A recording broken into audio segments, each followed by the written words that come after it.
Hi, I thought I'd like to show you a little bit more on pivot tables, in fact, on pivot charts. And I'm going to show you how to do a pie within a pie. Let's look at the data. In my last video, I created a second sales data column and I made it into an average sales column. It might be nice to see this in a pie chart. So what we do is we go to the pivot table analyze ribbon and click on pivot chart. I like a pie chart and I like one of these, a pie of pie.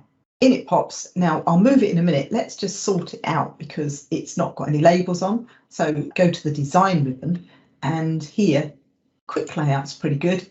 This first one always puts on the labels and the percents, but you might be able to see that it's a kind of grey labelling, not very good on some of these darker colours. So I thought I'd show you that, you know, you have a lot of other choices and this one's pretty good. This is style 9.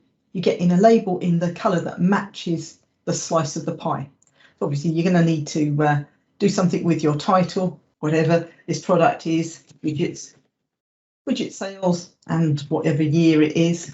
There you go. You've now got a lovely little pie chart within your spreadsheet. So you might want to move that down a little bit so that you can see it with your data. And obviously, if you need to see a certain salesperson, then we can look at that figure. And these numbers are changing if I choose different salespeople, and we can be looking at their sales. I hope you found that useful. Let me know if you've got any questions.